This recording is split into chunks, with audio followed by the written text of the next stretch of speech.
Bana b'Imana dusangiye kwemera muri Yezu Kristu, ndabaramukije kandi mu izina rya Yezu Kristu itugire Kristu. Tugeze ku video ya 11 canke se audio ya 11. Nariko ndababwira rero ko ibasi yatugejeje mu muji Muyinga.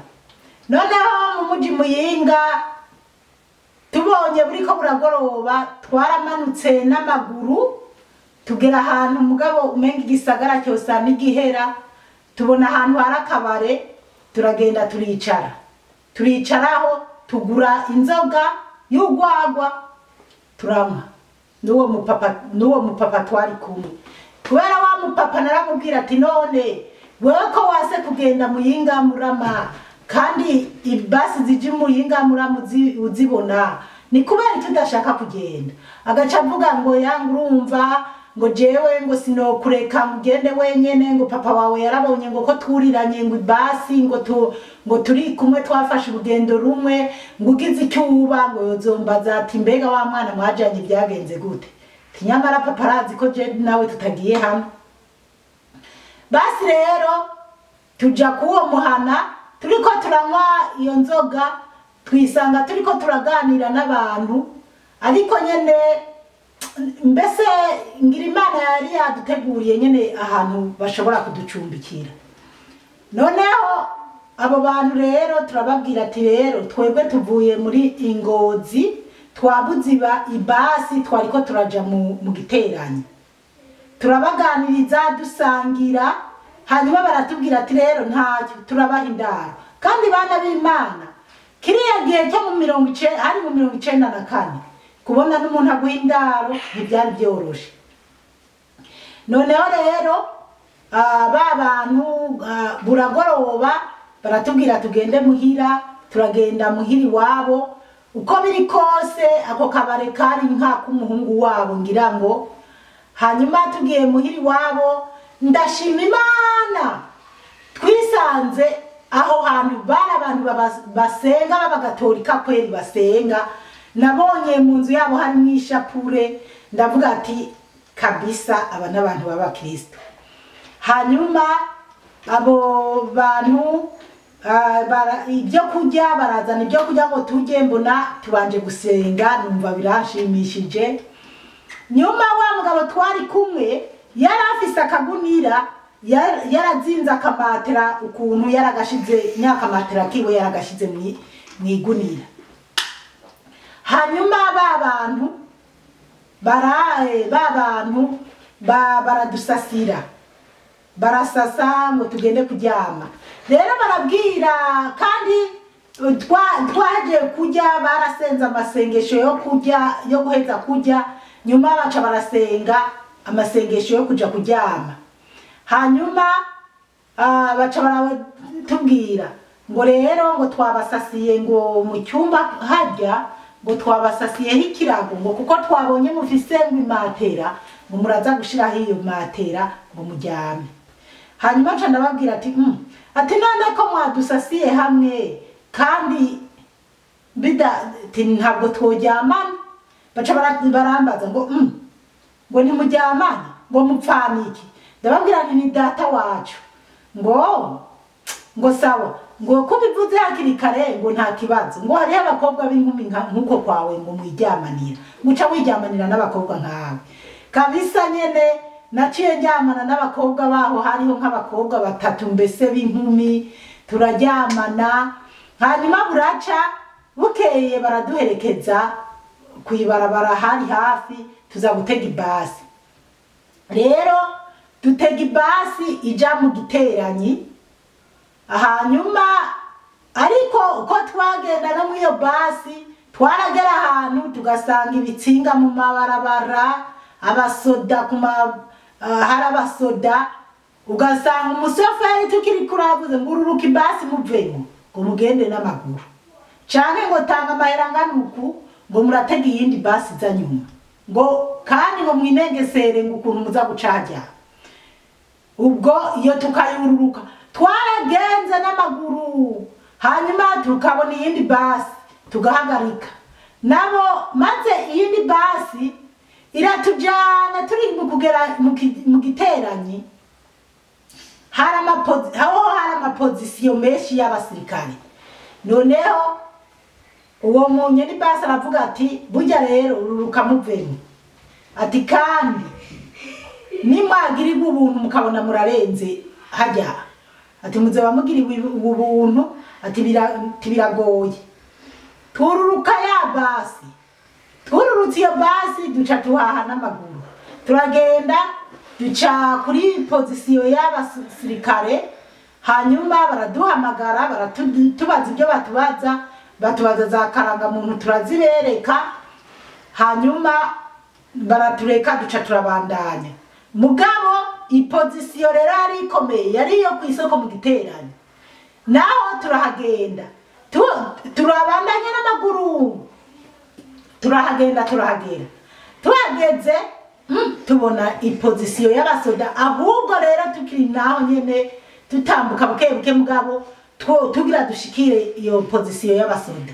n'abantu benshi bicaye bicurikiriye nyene ubona yuko buzuye agahinda twebwe duca tubona ikamyo iyo kamyo rero yari mu mugabo w'umututsi yaturuka mu bice by'iwacu yabahaha ni ku isoko iwacu uwo mugabo yari umunyarwanda hanyuma nyene turavuga ati ibyacu birabaye rero ujya nyene aradutanga avuga ko tuva muri komine ya Mwumba baratwica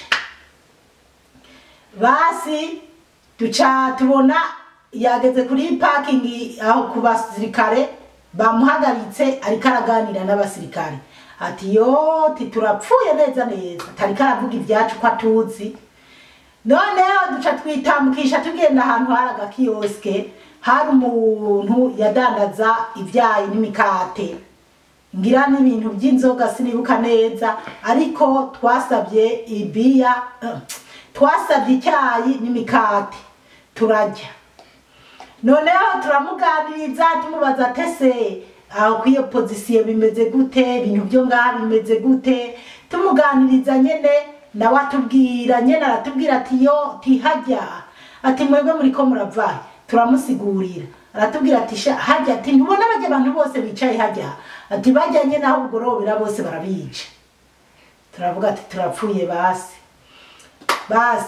ubwo niho je niyumvira ndavuga ati reka ngende ku isoko kwigurisha udupipi ku mamangazini yaho ku isoko yo mu giterane mugabo tubona wa mugabo aruri ikanyo baramukuriye ibintu by'ibitsinga mwibarabara baramugururiye aragiye ariko tukamenya ati nahagiye adutanze duca tuva jewe mva ngaho ngenda kwimangazini mbona abasoda babiri bariko baraduga ku iyo soko yo mu giterane toti baraje kufata bana b'Imana utari kumwe n'Imana hari gihe umuntu yopfa atari no gupfa mumanga no kwiruka bakandasa kandi nta wumvugishije gusa no kwikeka ko bagomba kunyica kumbura ari je bariko baraza kukuraba hanyuma ndigisha buke nyuma mbona babasoda nabo baraciye ahantu nyene barigiriye ahantu ku mangazini iraho nanje cangenda ku mangazini iraho ncanagura amapipi ndatonora ipipi nayiterera mu kanwa cyo nongera gusubira hahandi kuri kaga kioske mbona babasoda ntacyo bamvugishije ngenda kuri kaga kioske hanyuma ndahasanga wa mugabo twari kumwe mugabo kubera akamatera kiwe yarafise muri kagunira umenga nyakamatera umenga aho baharimo n'igipanga acara gikuramo agisiga kwa wa mugabo yari twariko turaganira yari karadandaza ibintu sinzi n'utundi tuntu twiwe nyene yahasize aramubwira ati rero ndabira ibi bintu ho kugira bajya basoda bahave babinyagiriza nzogaruka kubitora mugabo kakamatera na kakagunira arabigumana harimo n'impuzu ziwe zimwe na zimwe duca turagenda mugabo cabona umugabo umwe yitwa Paul twava mu ntara no yava muri Ngozi hanyuma uwo mugabo duca turagenda turahurirana tutarashikira babasoda tukiyumvira ukuntu turi bugenda aho hantu hari abo basoda hanyuma duca turamenyana kuko uwo mugabo yarazinanye nabi wacu cyane kwanza n'igihe imodoka y'iwacu yagira agisida nawe twari kumwe nibwo nyamugabo twamubaza ati sha tujya sinaka twabonye tete yariwe ati yadutanze tihajya baratwica aratubwira ati oya ati nimugire ubwoba tembe tinyimba babaho ibindi ati nawe bari bamufashe hajya basoda bariko baramuzungagiza ati nawe nahavuye anatanze ruswa kugira bamureka arengane tikwe ate ubwo rero twebwe duca turabandanya turashikira babasirikare dushikiriye babasirikare ubwoba nyene bwamvuyemo kandi nari umukobwa muri nyagihata cyabaye nihagarara ko rero turashikira babasirikare aho twabaciye ko ngo mwe ngo nimuze hano turagenda tugiye batangura kutubaza ngo muvahe mukaja hehe turababwira ati twebwe tuvuye mu ntara ya Ngozi muri komine Nyamurenza murabinya Murenza te muzane karanga muntu duca tubahereza karanga muntu tubahereza karanga muntu koko basanga jewe ndiwo muri komine Nyamurenza na wa mugabo twari kumwe nawe yari yararondeye karanga muntu yo muri Nyamurenza maratubaza ngo muri Nyamurenza n'amahoro ate jewe rero mu kuvuga nenya guze ati Nyamurenza n'amahoro ati tumeze neza ati ntangorane nubwo ati uyu ni papa wawe uyu mupfaniki ati uyu ni mwene wabo na papa n'uwo mu miryango ni data wacu wo mu miryango kwa ba papa ati papa wanje ari Ngozi na mama wanje ati tugiye mu giteranyi kubera dufise tugiye mu ruzo kubera dufise amatongo baca barambaza ati mugiye mu ruzo ati mu ruzo none mufise imiryango ndababwira ati mu ruzo dufise ikawa dufise n'amatongo ati none mubona bitabagora arabasoda bambaza ati mubona bitabagora kuva muri ngo Inyamurenza muza gukorera amatongo ari mu ruzo ati basi muzotuguze ayo matongo ati ninasubira Ngozi nzobwira abavyeyi ati nyimba mubishaka bazobagurisha ntwenga kuburyo nyene umutima wanje kandi rero nabo baca barankunda umusoda umwe nyene baranganiriza neza wawe nitwa ko ari data wacu ubwo niwe nyuma yambwiye tisha tikwe titwahavuye kubera wewe nubwo umusoda nyene ndabaganiriza nyene barambaza ati none muri Nyamurenza nta ntambara yahabaye ateka Nyamurenza ati wacu nta bintu by'intambara ntabyo tuzi ndababwira ko atana kandi Imana ishimwe koko nta ntambara yahabaye niyo karanga muntu nari ifise n'umusozi nari mvuyeko hari amahoro basi rero nyuma babasoda twaramaranye umwanya tuganira ariko bana b'Imana hari abantu bicaye bicurikiriye kw'iyo pozisiyo kandi nyene ngo nk'abo bantu nyene barabishe jewe ndaganira nabo basoda hanyuma nyene ndahava nyene tunumvikanye ko nzogaruka kubaraba ati sawa nta kibazo nzogaruka kubaraba hanyuma baca baratureka rero turigira baratubwira ati ngaho nimwibandanirize kubera cyagihe nyene papa bari bamubwiye ko bariko baramiga urumva baciye bakora ibikoreshoboka byose bandonderera indangamuntu yo muri Nyamurenza ubundi iyo tuza kuba dufise karangamuntu zo muri komine Mwumba ntitwarengana abantu benshi bahunga bafise karangamuntu za komine Mwumba babica bataragira iyo bagiye kubera ko komine Mwumba yari yamaze kumenyekana kandi koko komine Mwumba ubwa mbere intambara itaraba yari komine izwi mu Burundi bwose no hanze y'u Burundi ko ari komine nziza imeze neza irimo abatambyi beza ibintu no mu gihe rero cy'intambara komine Mwumba amateka yayo ngo niyo yoba yarabaye mbi mu bwicanyi Imana idutabare cyane duca rero turagenda n'amaguru turabandanya harageze ahantu twumvikamyo turiruka ahantu mu bitoke kwinyegeza ko twamenya ati ni ya kamyo ya wa muntu avuye muri mu ruzo turinyegeza iragenda irabandanya. Hanyuma turabandanya turagenda n'amaguru. Ubwo rero twaragiye n'amaguru, hariho n'abantu baduciye ko baramenya, baragenda barabwira mu byaranje, bari bafise amagare, nyamuntu yarafise yari kwigare ariko arabura ukuntu yotwunguruza turi babiri. Arabwira mu byaranje ko yanciye ko mu nzira ndiko ndagenda n'amaguru.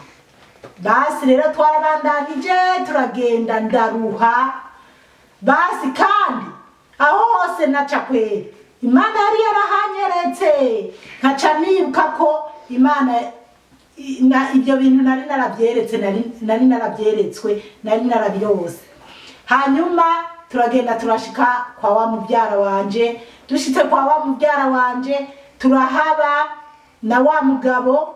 Hanyuma rero rero biragera igihe birandambira, ahamaze nk'indwi zirenga zibiri. Ndabwira mubyaranje ati none uyo mugabo muzomucumbikira kugeza ryari? Ati none uyo mugabo azoguma ngaha. Hanyuma mubyaranje arambwira ati none aterega twebwe twari tuzi ko ari twabumye twiyumvira ko ari wa wundi Jerome, mwene wabo na papa wawe ari muri Zayire. Ndababwira teka ntabwo ari we. Ati none se ko nyene mwazananye, none tubigenze gute? Ati jewe uwo mugabo yagumya nyihomekera ko tukiza yavuga ngo agiye Muyinga Murama, atariko yarase kugenda Muyinga Murama, acaguma ashaka ngo tugumane. Basi rero baravuga ati none ko tutomwirukana atazoshakira wenyine azogenda. Basi araguma kwa mubyara wanje. Mugabo nyamugabo akaguma yumvisha ko tukwiye kubana, ko yorondera, kuko aho hantu hitwa mu Kabeza hari ahantu ku isantere hameze neza, hari abantu badandaza babacuruza. Wa mugabo rero akaguma ambwira ati rero reka turondere ngaha ahantu twokorera ibintu by'akabare n'ibintu by'urudandazwa. Ati wowe urazi kudandaza nanje nzi kudandaza, tudandaze. Cyane mubwira ati kati Jesse sinaje kudandaza ngaha, cibyo ntabyo ndimo. Araguma agerageza ndiyagira. Hanyuma igihe kimwe aza kurema isoko y'ahantu hitwa Muruzo, abona abantu baramenyana kuko za Giteranye nyene na za Ruzo hariho abantu nyene bava mu ntara iwacu, bava mu ikomini iwacu, bari baragiyeyo. Hanyuma baramenyana. Hanyuma rero aza kwipanga, arava hahandi kwa mubyaranje acagenda hahandi Muruzo, kwa aho Muruzo mu bandi bantu bari bamenyanye. Aratangura rero kugira azokore ibintu bya business cyane si ibintu by'urudandazwa. Haza kugera igihe araza hamwe n'abakwa mubyaranje, aranambwira ko wewe agomba gusubira Ingozi gutora ibintu by'amaparatini. N'igihe twari ko turahunga umenga yarafise amaparatini yasiga kwa kioske ko mu Giteranye. Aravuga ko agiye gutora ibintu by'amaparatini Ingozi n'ibindi bintu ngo by'ibikoresho, ko yabonye ahantu Muruzo agomba kuzoza arakorera akadandaza ibintu by'imikate nyene akadandaza. Toke tijesi nzosubirayo. Ubwo rero amatwa asumira koko yaje gusubira Ingozi. Amaze gusubira Ingozi mu muryango atani igihe kiyaciye nyimba kandi yari karahunga, baramufata rero bamwica ariwe asubiye inyuma kandi yari yarahunze. Imana dutabare cyane. Ubwo nuko byamugendeye. Noneho rero je ndaba kwa wa mubyaranje. Mbaye kwa wa mubyaranje nari umukobwa nyene, nari umukobwa agezweho. Hanyuma ndahashika nigira mu bintu by'imihani, narababwiye nja muri Gatolika, nkaza ndagenda kuririmbana n'abantu baho, nja mu mugwi w'ingendanyi, bakampa n'umwanya wo kuririmbisha no mu rusengero. Nubwo hanyuma kwa mubyaranje bari abavenisi, bitwa abavenisi koko. Hanyuma icyo nashima kuwa gatandatu abo bavyara banje bagiye gusenga muvyaranje yari afise umugore afise n'abana bane. Iyo bagenda gusenga kuwa gatandatu jewe nta kintu na kimwe nari nemerewe gukora. Rero no kuwa Mungu je naca nigumira muhira nta kintu nabwo nagomba gukora, wari umunsi wanje wo kuruhuka. Iyo minsi barayinyemerera. Rero kandi kwa muvyara wanje hariho igihe rimwe mu kwezi bahora bagira ibintu mu badivantiste nkabakurikira ngiye yo gusengayo, ariko nabamurikiye iki je narakunda uturirimbo tw'abadivantiste narangiye kwirabira ibintu by'amaseni bakina n'utwo turirimbo. Basi ikindi nacyo buri gihe keshi na keshi kwa gatandatu imisa y'abo badivantiste isohotse muvyaranje baca bazanana n'abantu bo kugo rusengero rw'abadivantiste, bakazanana abantu bakaza kusirimura bakambira ububi bwa gatolika, bakavuga ko ntakwiye kubandanya muri gatolika, mbese nyene baduharabika. Muga jewe nyene nkabigwiza n'ubusa, kandi kimwe gusa narakundana n'abakobwa baho nyene mu badivantiste. Ntarimo abo narinzi ko amakosa n'abantu baho bamwe narimaze kumenya, narinzi ko harimo abamakosa atani impamvu yo kuba novuga ngo ndiko ndaja muri iyo dini. Basi rero twarabayenga nyuma mu ntaya muri Tanzania nzobabwira ibyaje gushikaga kuri je na muvyara wanje. Hanyuma ndabaga mu giteranyi haraba umuntu umwe aranantanga aravuga ko ndi mututsikazi. Avuze ko ndi mututsikazi, abantu nyene bo mu giteranyi baraza nyene baramurikirana, baranabwira muvyaranje baramukarira ko atunze umukobwa kandi uwo mukobwa ari mututsikazi.